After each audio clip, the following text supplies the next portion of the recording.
Exclusively on Secular Media Network, this is the Gaytheist Manifesto.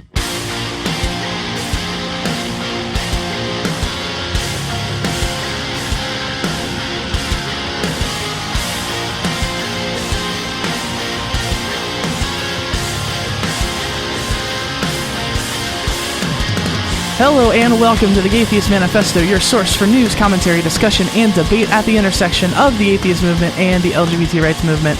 I am your host, Callie Wright. I remembered to say my name this week. Joined one more time by my co-host, Ari Stillman. What is going on, Ari? This is a very special episode, Callie. Wait, holy crap, my audio is so loud. Hang on. Okay, wait, I'm just going to exit out my Audacity. Sorry, it's being really weird. I was real excited about your intro there for a second, Ari, and then you just totally just...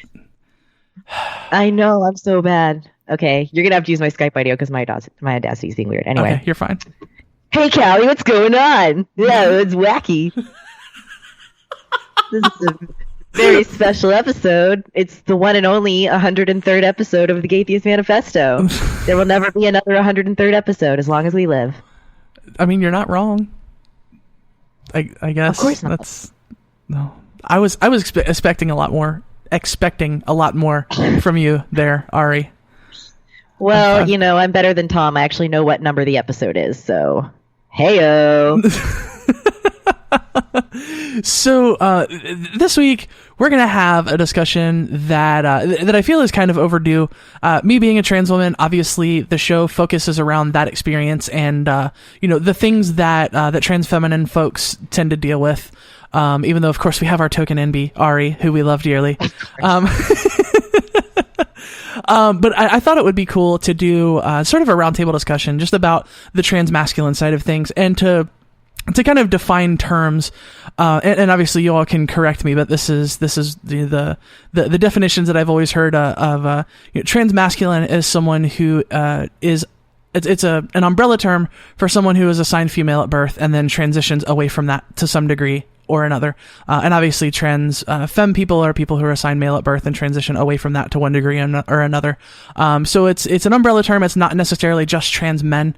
It's all different flavors of non-binary folks as well. Is that a fair definition, everyone? Do we agree with that? Makes sense to me. I'd say it's a fair definition if a little focused on people who aren't intersex. Okay, that's a fair point. Because I'm not intersex myself. I don't actually have close contact with intersex people, but I have had my ear to the ground with that conversation for quite a while.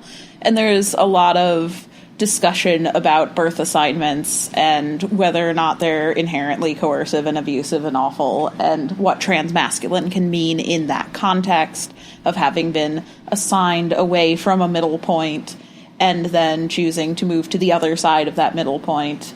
And it's definitely an interesting conversation to be had. Yeah, that's a great call out, and I mean that's a discussion that I've wanted to have on the show for a long time as well, and I've had trouble finding people. So if anyone knows anyone who's outspoken and generally into talking about those kinds of things, that's a discussion I would absolutely love to have on the show more deeply. So if anyone knows anyone, get at me on Facebook or the Gaytheist Manifesto at gmail.com, because that's an interesting point. So our guests this week are friend Collins and friend Tony. Welcome, friends. Yay! Thank you. So, Collins, let's start with you. If you would, just kind of give us the TLDR of your sort of experience and your story and kind of where you're at in life. And, basically I'm asking you to boil your entire life down to about 30 seconds to a minute. So, go. Go, do it. Right. Sounds like definitely a manageable project. Okay, well, my name's Collins. I'm a they-them person. I'm 24, graduated from Hendrix College, live in Springfield, Missouri. And I live here in Springfield with my wonderful fiance and a couple of cats and a snake. And that's our little family. So, you and Tony are going to be friends. You have snake children too? Oh, what kind is yours? Well, I have a ball python and a boa constrictor. Well, that's lovely. Mine's a hog nose. He's love actually over hog here, noses. looking at me funny right now. I love hog noses. They're so dramatic. You're talking into this weird box. What are you doing? Yeah, he's really dramatic. He thinks he's a badass. So, Tony, let's. Yeah. Oh, sorry. I thought you were done. You No, go fine. ahead. I'm ready for a question to redirect whatever I was saying. You're fine. Tony, give us your introduction. Tell us about you. All right, so I have only recently come into myself as a trans person at all. I actually didn't know that transness existed until I was about 22, which was interesting because I grew up in the middle of absolute nowhere. And it's really difficult to condense my life into a 30-second blurb without just using the phrase, a lot of trauma happened and now I'm here. Right. Wow, samesies. It's a horrifying amount of trauma, but now I am finally stable. I'm living with my wife in Florence. It's Florence now. We just moved. Florence, y'all. Some people will get that joke. So I'll throw this out to either of you, or to you, Ari, because you're included in this discussion as well, obviously, as the co-host. And By default. to sort of get the conversation jump started, I'm curious about the sort of visibility of transmasculine folks. The reason that I say this is because I feel like in society, even among people who are ostensibly allies, or at least think, they think of themselves as allies. When they hear the word transgender, the default for them, like the picture that they get in their head immediately is like white trans woman. And obviously that's only one slice of the picture. So I'm curious, has that been your experience as well? Do you feel sort of invisible or left out of the conversation in those ways? Personally, not so much. Actually, in my local trans community, it's almost exclusively transmasculine people. Like, we have a problem we only have like 2 trans feminine people who are even in our groups. So we're always trying to find more people because they just, for some reason, don't show up. So it's just like me and a bunch of like gay trans guys and then like one trans woman. But yeah, I mean, just in the general culture of transness, especially among people who are not totally educated on what being trans means, they have the idea of, like you said, a trans person being pretty much exclusively like a trans woman. And it's not that they have anything against transmasculine people, I think. I think a lot of times it's a lot easier for people to swallow than actually a trans woman because all the, toxic ideas that we have about gender and masculinity and femininity. It's more acceptable for someone who is assigned female at birth to be more masculine than it is for someone assigned male at birth to be more feminine. So it's not that they're uncomfortable with it necessarily. I think it's just that they don't realize that it exists because, again, the standard kind of exploited narrative in the media is about trans women, I guess, because it's more salacious or something, or people are more curious about that kind of thing. I'm not really sure why that is. Tony or Collins? I actually have like a significant amount of salt about this. It's because it's been very. I'll admit, when I was younger and just getting into this, I actually did have a great deal of resentment issues to deal with the fact that trans women were so much at the forefront of what it means to be transgender that I had no idea. And I knew, like, I did know that trans women existed, but I had no clue that anything else existed. And it significantly hindered a lot of my own personal process coming to terms with who I am and what I am. And the public image of transgender being trans women, as somebody who is read very middle of the spectrum, when I tell somebody I'm trans, their immediate thought is, oh, this is a trans woman. Therefore, I'm going to be being helpful and nice by immediately referring to somebody as a woman, as a girl, ladies, all of that jazz. And it's without even asking, I will immediately get misgendered. It's a very, very uncomfortable situation because then not only do I have to be like dealing with whatever dysphoria that happens to bring along today, but then I have to give somebody a gender 101 talk. Which is exhausting. It is exhausting. And then it's like, oh, so you're a butch lesbian. No, actually. And it's something that I've had to work through, realizing that trans women obviously are completely valid members of the community and have these amazing struggles that I will never quite grasp, and deal with misogyny in a way that I don't deal with misogyny. But it seriously was an early stumbling block for me that I was just so salty about how much trans women took the center stage in the cis people's eyes. And it's Apologize for your gender, Callie. I'm sorry. It'll be the first time ever that you have to do that. Yeah. And it's like, but the thing is, within the community, trans men do very much dominate the trans experience. At least in every community I've encountered, I've found like 5-10 trans men and like 2 trans women. Like, this isn't, I don't think that's too unique of an experience. So it's very different internally versus externally. And right, it's sort of the what's visible versus the reality kind of thing. Mm-hmm. I imagine it probably has something to do with society being more willing to punish a perceived male person for acting more feminine than society being willing to punish a girl wearing pants. Collins, your thoughts?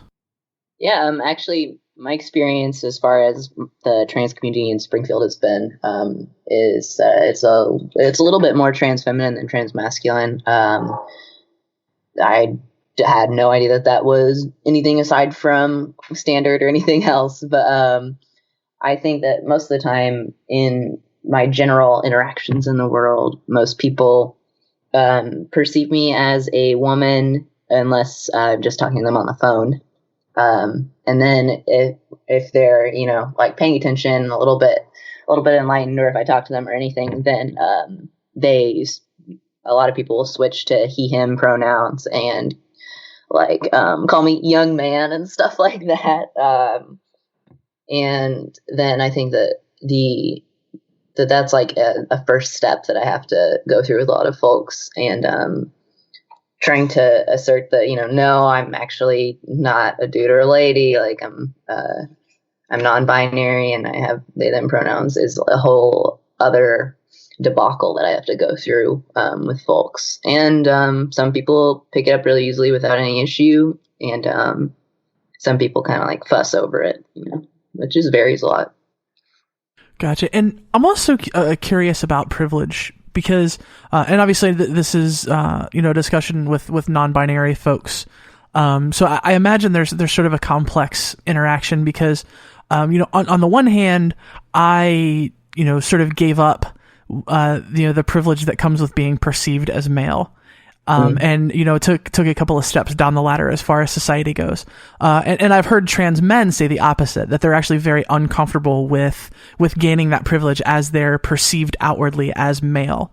So I'm curious, being non-binary folks, being transmasculine folks, I'm curious if there has been a noticeable difference in, the way that you're treated and the sorts of the sorts of interactions of privileges that you experience. I have a very unique experience myself with privilege because I've never actually been in a place of privilege.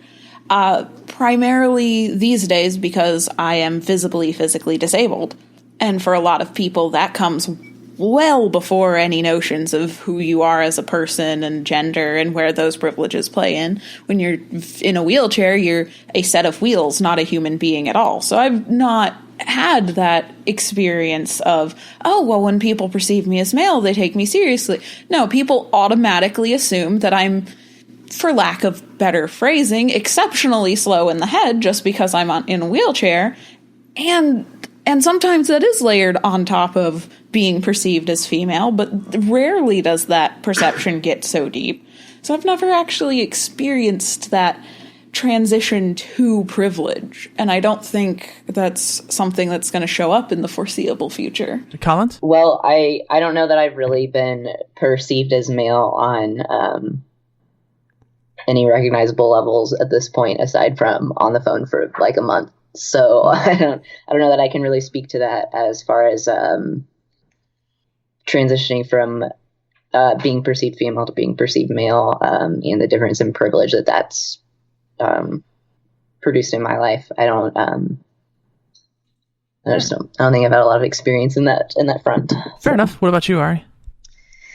Well, it kind of sucks because, well, being a person who is read as female most of the time, actually almost all of the time, except by people who know me,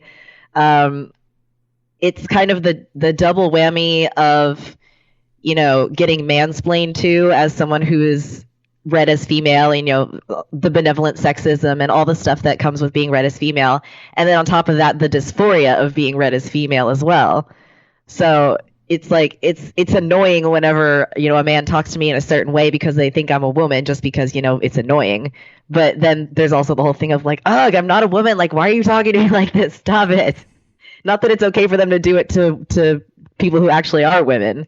Right. There's just an extra layer. I just find it like extra grating because I just wish so badly that they could see the masculine side of me that I want to express, and I want, I want people to see me that way because that's how I am.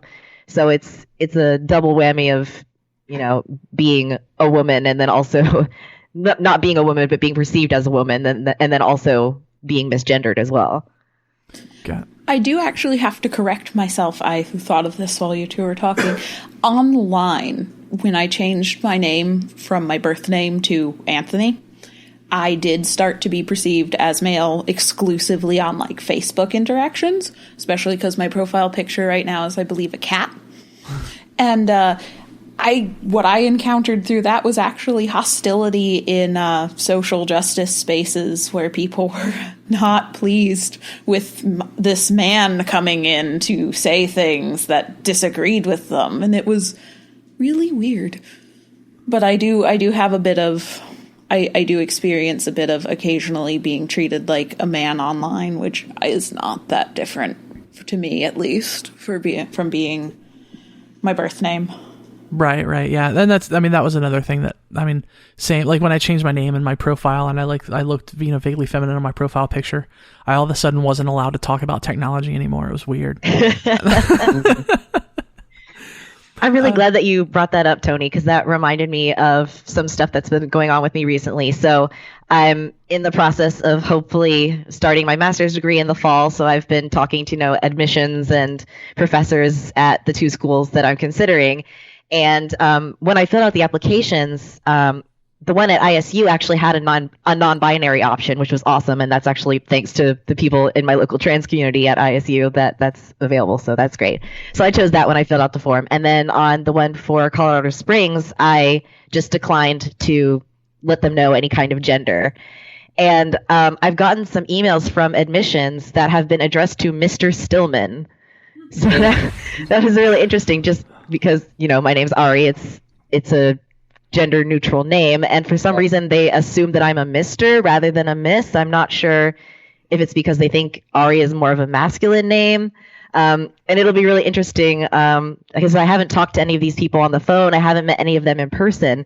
Once that happens, I'm really interested to see what their reaction is when they find out that I'm possibly not the person that they thought I was. Yeah. I will tell you that is a hell dimension as well. Were you sorry, gonna? Go ahead. Yeah, I was just being read as a binary gender on paperwork is a hell dimension when you're answering phone calls from people who have sensitive information for you. I've actually stopped, and this is really impactful for me as somebody who's disabled and physically ill and in need of medical care. I can't answer the phone from the doctor's office. Doctors, dentists, whatever, I can't do it because every single time I answer the phone and they're like, hello, can I speak to Mr. Anthony Collins? And I'm like, speaking. And they're like, no, sweetie, put your husband on or put your father on. I'm like, no. And it takes about a 10-minute conversation for them to look on their form and see what's noted down there and actually get their shit in order enough to recognize that they are actually talking to me. And by that point, I'm already in a state. So I just don't communicate on the phone with medical professionals because it's that consistent of a problem. Yeah, I identify with that as well. Yeah, even just trying to go to a new doctor, I had to tell like probably 10 different people while just trying to get in to be seen for the first time that they had the wrong name, and in so many different creative ways too. I just think, how hard is it to call someone by their name? But yeah, that's been interesting. I'm actually in the middle of applying for my name change right now, and I thought about this for a long time. I eventually decided to go ahead and do a gender marker change at the same time, in hopes that maybe at some point Missouri will be able to add something besides F and M. Yeah, what state is it that added? Wasn't there one state? Maybe it was Colorado that added X. California. Of course, it's California. I thought I remembered it being one of those states that it's like, whoa, holy shit, I did not see that coming from them. So yeah, I know there was like one person in Oregon that they're like, okay, you can be legally non-binary, but it didn't apply to anyone else. Okay, that's probably what I was thinking of. So if you could identify like your top maybe like one or two annoying stereotypes about transmasculine people, like silly questions that you have to answer over and over again, or like when it comes up that you're a transmasculine person in one way or another, like the silly things that people say and think. Absolutely, have I heard multiple times from multiple different people. Wait, so if you're a feminist, don't you hate men? Why do you want to be a man? Oh God, it's so. There's nowhere to start. Right. Like that's just so wrong. You can't even fix it. And it's happened multiple times. Oh. Different people. Mostly for me, folks just seem like terrified on a social level. Just like, what do I do now? How do I navigate this? It's like the worst possible thing they could conceive of is offending you. Yeah. But like, it will be your fault if you get offended, because how dare you imply I did something offensive? Getting the label of having done something offensive is the worst thing in the world to these people. Yeah, I had to have that conversation with somebody the other night who he was going through and talking about like, oh, I saw this woman and I thought she was trans, so I made sure to pay her a compliment. And I'm like, oh, like swing and a miss, man. like, do you? I mean, if you're a person who just genuinely like compliments random people, like I guess. But like, that's so condescending. Well, right. And I'm just like I can promise you, like, I am never the person who wants to say that I'm speaking on behalf of the entire community. But I think it's pretty safe to assert that generally speaking, we just want to be treated like you generally treat other people, as long as you generally treat other people with kindness and respect. Like, I can feel my face peeling from my skull at that notion, because that's a daily experience for me. Is somebody coming up to me, pat me on the shoulder, hey there, your hair looks nice. And just stop it. Yeah, well, and you've told me about that before. It's because again, people make assumptions about you based on the fact that you're in a wheelchair, and so it's like oh, like I got to go be nice to the disabled person. That's my good deed for the day. Yeah, and I'm like, fuck off. I don't want to be your good deed for the day. I want to buy some soup. Right. It's like, you want to be my good deed for the day? Pay for my soup. What about you, Ari? Oh man, one that I've gotten a few times. I actually have a story of one time this happened that is pretty entertaining. So this was at Trans Day of Remembrance in 2015. So I went to this service thing in a nearby town, and afterwards they had a reception and, just talking to random people and being socially awkward like I do. And I ended up talking to this family, a mom and a dad, and they had a trans kid and the kid's sister. And we were just kind of talking about random stuff. And I was wearing a gray button down, a black bow tie, and some khakis.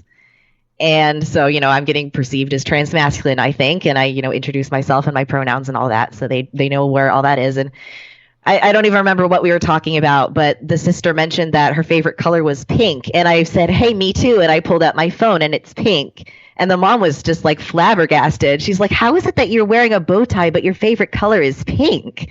And I'm like, Oh, are you serious? No. Cannot like bow ties and yeah, and she wasn't rude. She just didn't understand it. And I was like, well, that's just because I like the color pink, and the color pink isn't necessarily feminine color. There's nothing gendered about a color other than the gender that you assign to it. And I think that that's all pretty much made up. And I just like the way pink looks, so I'm gonna wear a bow tie and also have a pink phone because that's how I do it. And screw you, lady.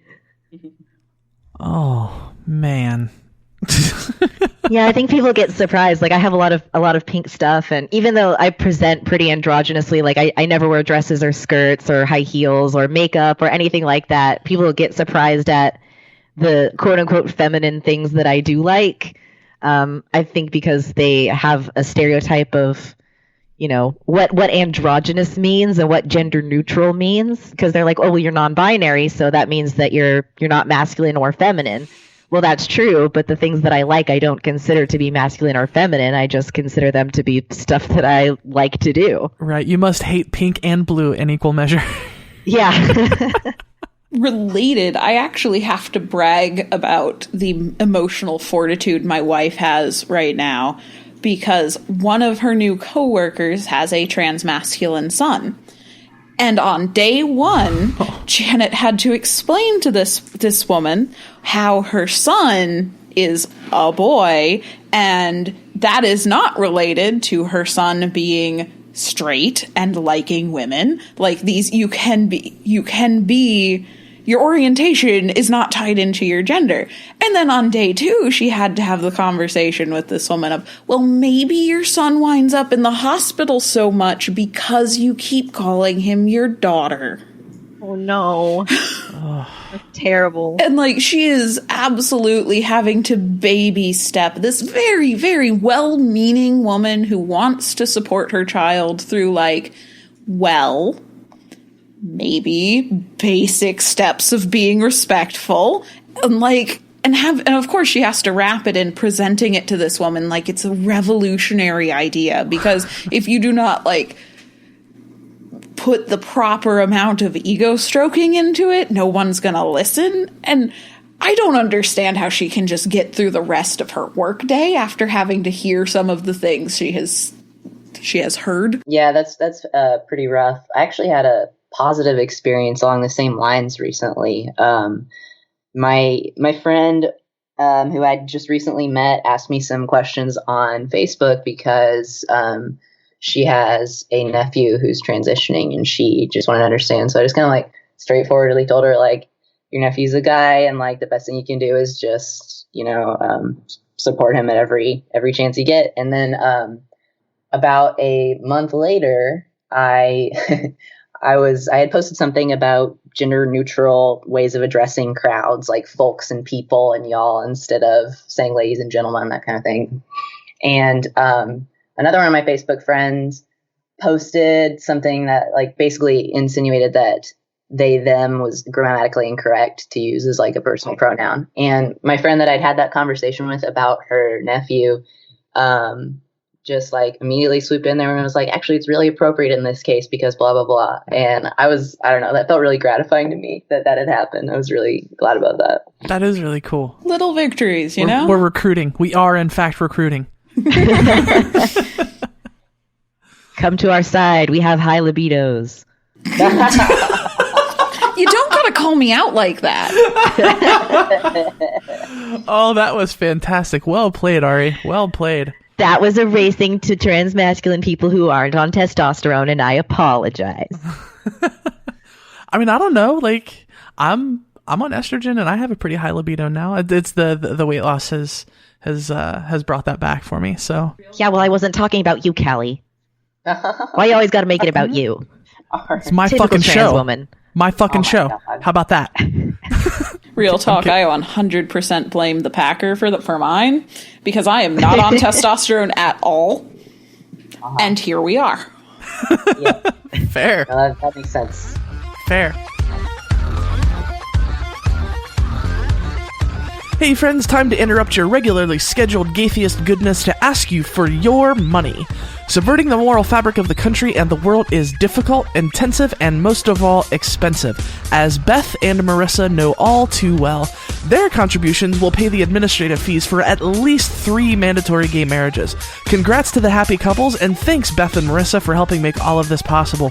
If you enjoy contributing to the moral decay of the country and the world, consider heading to patreon.com/thegaytheistmanifesto to make a per-episode donation as little as $1 to support us in what we do.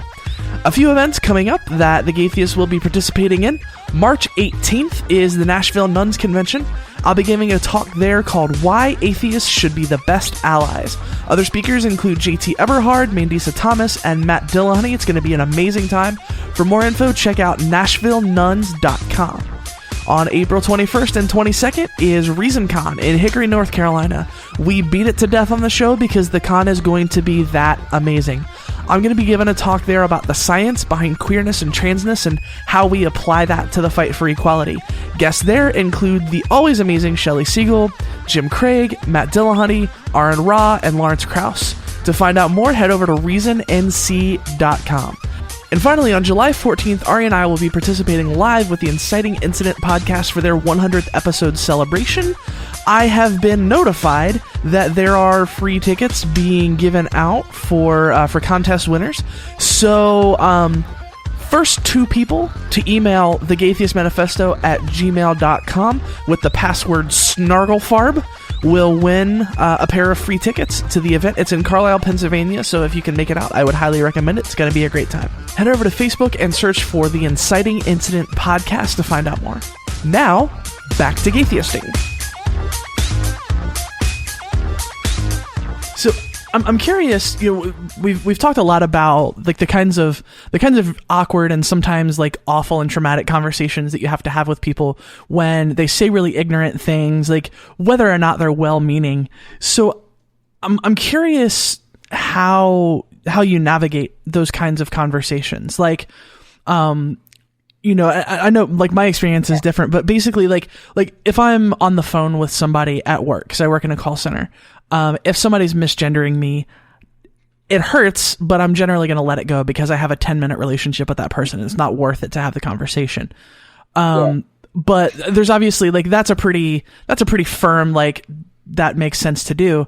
But there are lots of other times where like, you don't really know what to do or what to say. Like, you don't know if it's worth the emotional labor of having that conversation and trying to explain that to someone versus just letting it go because it's so hard to advocate for yourself. Anybody want to jump in? Just kind of how you navigate those kinds of situations. Well, first, my soul leaves my body. Step 1. And I become a dried up husk. That's really my first step, is just to sort of step back and realize, okay, I'm going to have to seriously lower my standards on everything for the next 10 minutes.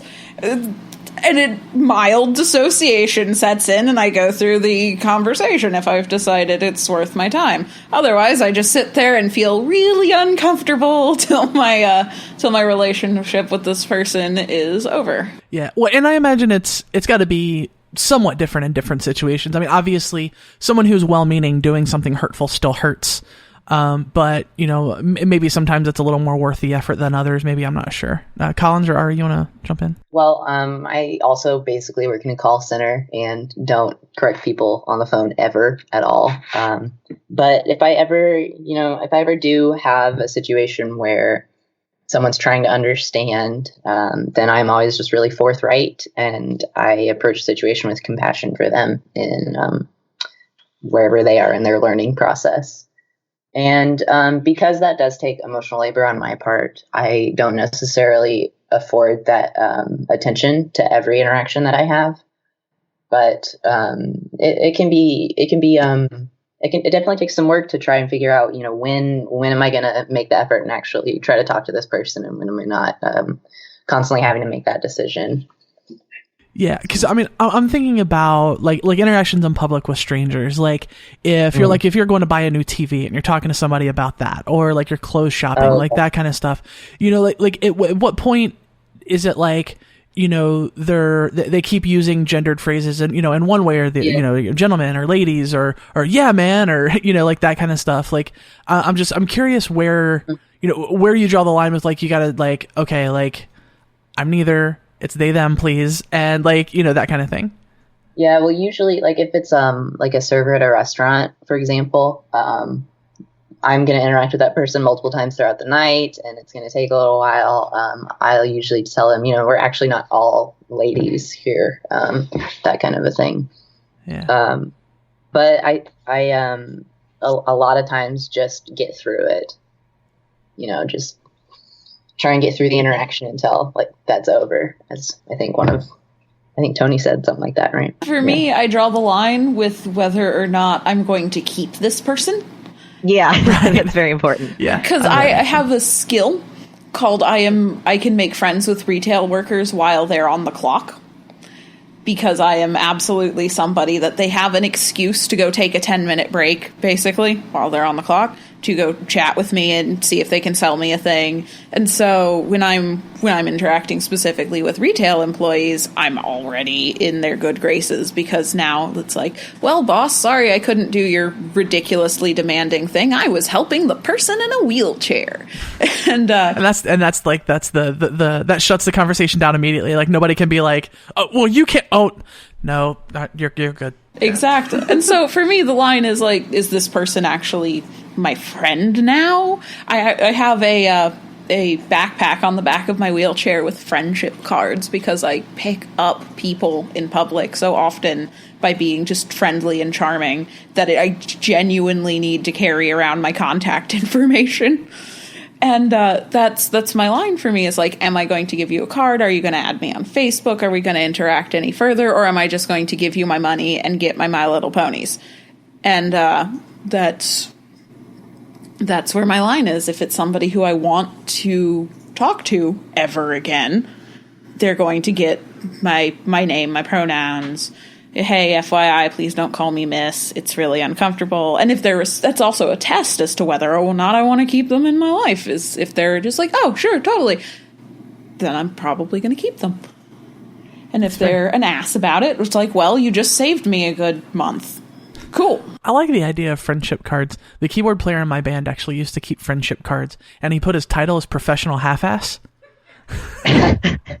Which is just like, he was also like one of those guys that always ironically wore a fanny pack and Hawaiian shirts and sandals.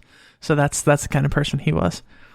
Dude, talk irony all you want. Lap storage is useful. Well, no, I get it, and that's the thing. I usually was not the person to make fun of him for his fanny pack, because he always had shit handy. Right? Like, the rest of us had backpacks. You got to take off your backpack. You got to unzip the backpack. He just reaches in front of him and bam, it's right there. So like, as much as I would like sort of give him shit because we were friends and that's what we do, it was like, no, but like, that's actually like kind of, that's pretty functional. So like, I can't talk shit too hard. So I'm curious, coming from my position and where I'm at. I do this a lot with folks that we're interviewing, where I just have no reference for the experience, or very little reference for the experience.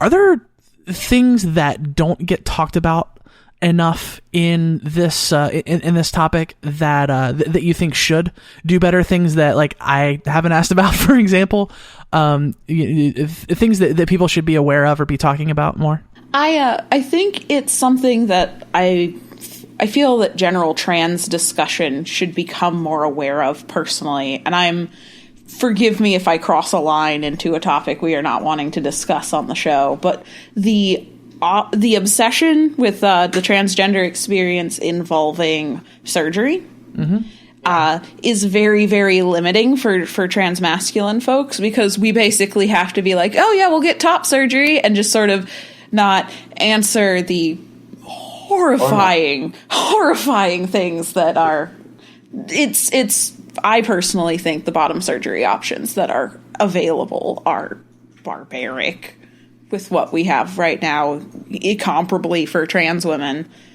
I know a lot of trans men who have had bottom surgery and just intimately regret it because it's so non-functional. I feel like that's an important aspect of the transmasculine experience that needs to be, I would like to see acknowledged more, is that part of coming into yourself and learning about the options for a lot of people involves giving up on the downstairs department being in order. Ari or Collins? Well, I guess the whole basic don't judge people by the way they look thing usually works out. For example, that meme that was going around with all the bathroom stuff with the big buff trans guy who was like, "Do I look like I belong in the women's room?" Yeah, that thing kind of bothered me because it's like, well, it's not about passing. Maybe what was that?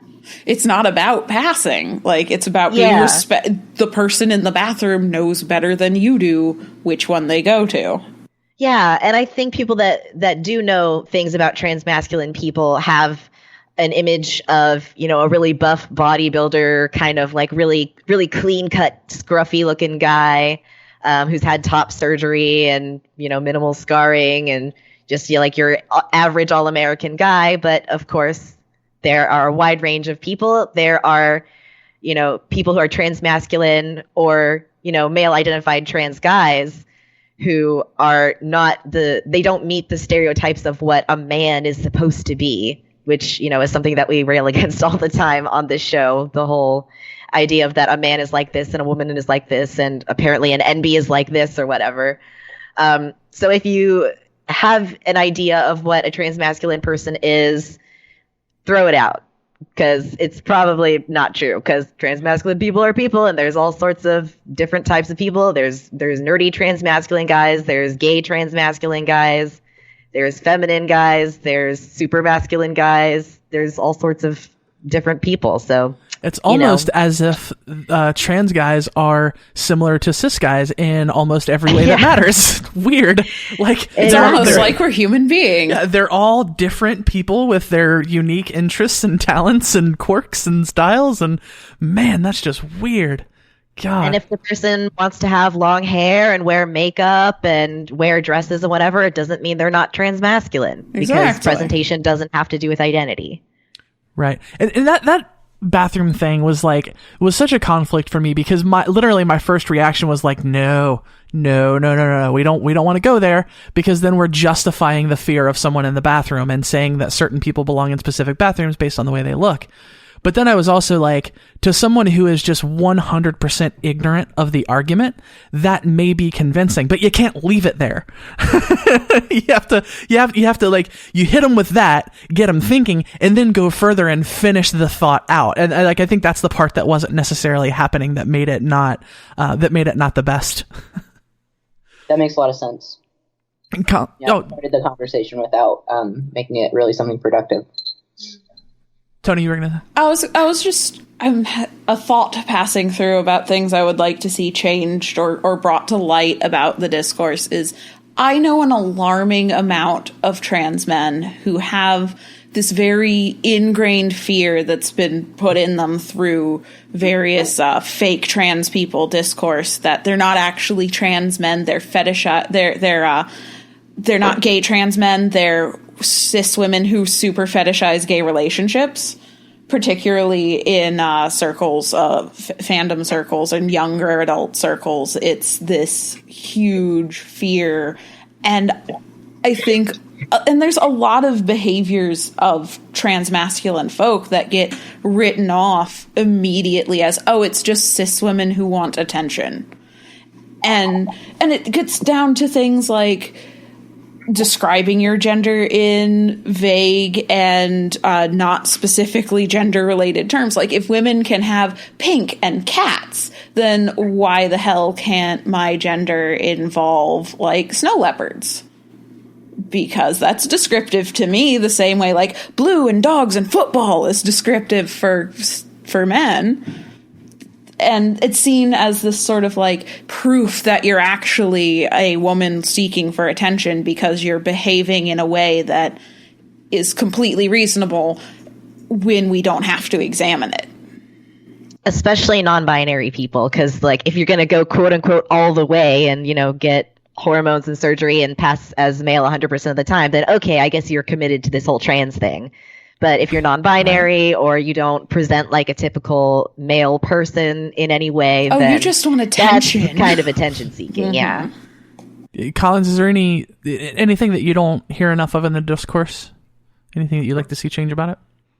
I think that if I could kind of send a message out to just folks on the subject of gender in general, is that it's completely individual and it's up to you, and you're the one who knows that best. And I think that people don't think about their own gender a lot. There are a ton of people who are able to completely just take it for granted, and I think that really the thing that helps people learn how to connect with each other and have compassion with each other, despite any different place they are in relation to their gender, is just thinking about your own personal experience with gender and how that's looked for you.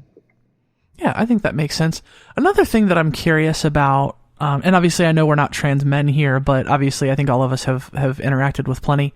I'm curious on the transmasculine side of things, does toxic masculinity become a problem? Oh my God. There's now worms all over from on my desk from this can that I opened, I think. I have just a very small tidbit that I think explains a lot. Is my ex-boyfriend, a trans man, once got exceptionally mad to the point of nigh verbal abusive with my wife because she picked up a box that he couldn't pick up and emasculated him. Wow. I mean, I'm gonna say it depends, just like right out, with, yeah. Anyone else.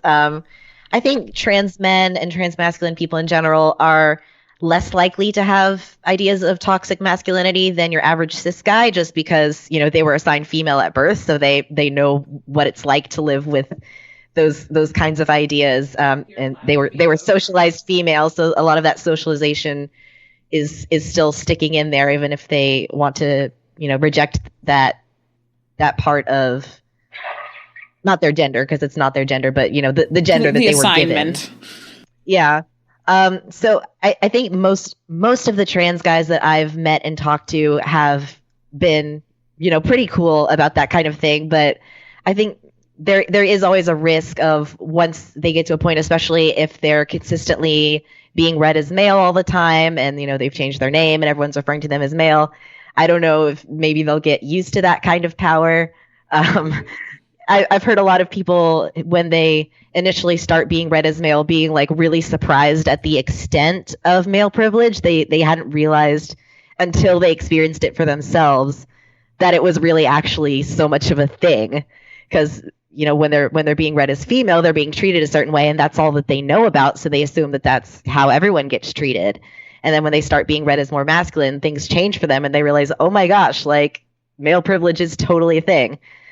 And most of them, being cool people, are well aware of that in themselves and don't let it get to themselves. But of course, like always, there are assholes. Yeah. And I mean, I actually had, obviously going the other direction. I mean, I used to be one of those really annoying people that didn't think privilege existed, period. Like, whether it be white privilege or male privilege or any of that kind of stuff. It actually took me losing it to realize that it existed, which is, yeah, that's a weird thing to happen. Colin, do you have any thoughts on that? Yeah, I think that it's definitely something to be conscious about for a person who's transitioning toward a more masculine into the spectrum or what have you. I know that, especially being on T, like my patience has been a lot shorter, and I've had to make a concerted effort to not let my anger get out of check. And I think that that's something that is easier to do since I'm doing it consciously and thinking about it and recognizing that, some things are going to change about me than it would be necessarily experiencing all of that as, say, like a young person who just was doing puberty, So but I think, I think that the way to be responsible about it is just to make sure that you're conscious of the effect that your perception has on people around you. Yeah, because I was just thinking there would have to be pressure, I think, if you want to be perceived as more masculine, Oh, absolutely. then, that means, in society's eyes at least, that means working harder to fit those masculine stereotypes. So it's like not to call out an entire gender like this, but I'm totally going to do this and lump myself right in. Masculinity as a concept has a tendency towards encouraging overcompensation. And I feel like a lot of trans men that I have met who have gotten to the point where they're passing reliably but barely are really easily pushed to this point of like, they feel like they have a lot to compensate for. They have these emotions that they've been brought up to be able to experience fully, but they know if they express them suddenly, that makes people have questions about the validity of their masculinity. And there is a cult, if not something inherent in maleness, because I don't really think there's anything inherent in maleness, but there's a cultural expectation that overcompensation is completely justified and something that is in fact inherent for men to do. And that's something that you got to be wary about when you start dipping your toes in the masculine end of the pool, is that people are going to expect you to, when they go, ha ha, you have a small dick, to not be like, whatever, but to be like, yeah, you want to prove it and pull it out. Right? Because, like, if you're like, yeah, whatever, and you let it slide, well, then clearly you do have a small dick. And if you did, or whatever it is, whatever questioning of masculinity. It's like, you're gay. No, I'm not gay. Yeah. I'm gonna kiss 10 women to prove I'm not gay. It's it's a cultural expectation of men, and it's something that is very ingrained. It's the sort of, men are stupid and easily goaded into behaving like idiots notion. Right. Yeah, because I'm just imagining, like, I'm kind of imagining sort of the other side of the experiences that I've had, where, like, there's that weird mindfuck of a situation where you experience misogyny and it's affirming because you know that they're and so I'm thinking the other side of that, like, the first time, like, especially for a person who is social justice and equality minded, the first time someone perceives you as male enough to tell you this awful sexist joke because they think you're going to think it's hilarious. You know what I mean? Like, it's like, ha ha, those women sure do overreact. Right. For me, I find that's more a thing that I encounter with the heteros, especially now that I'm married. Because it's like, ha ha, marriage is suffering, right? And I'm like, not if you love your wife. But it's definitely a thing that you run into, for me at least, of it being really uncomfortably affirming to be expected to join in on being a gross human being. I am glad that's not a unique experience, because, oh my God, like, just like getting mansplained to is like, I want to strangle you, but then, like, it kind of makes me feel a little bit good about myself. It's just, oh my God. I got mansplained to. That's nice. I once got mansplained to what mansplaining was. Oh, that's so meta. This has been a great discussion. I have certainly learned a lot. I hope the folks listening have as well. Any parting thoughts from any of the three of you, things that we didn't cover that you wanted to cover, or just things that you've been thinking about, things that are on your mind? You have the floor. Collins, let's start with you. I just to any trans people who are listening who are not certain of themselves or anything like that, I just want to say, be yourself. It's a waste of time not to. Amen. Even though this is an atheist show. Tony? I would honestly just say that there's no real way to be any gender, and I think that's something that every human being alive could benefit from internalizing, is that there's not a right way to do it, and that the only person you're hurting is yourself when you're trying to be the right kind of trans person. And you shouldn't, not only should you not accept that for yourself, but we should all just collectively give up on enforcing it, because it's ultimately meaningless. I agree. Ari, what do you got? I still shave my legs. Oh, thank God. God, I'm not the only But one. only once a week because my hair is a lot coarser now, so it kind of hurts. But I have never felt so affirmed in my life. Listen, I have never ever questioned my decision to bring Ari onto the show, but if there was anything that affirmed that as a good decision. yeah, hair situation is funny.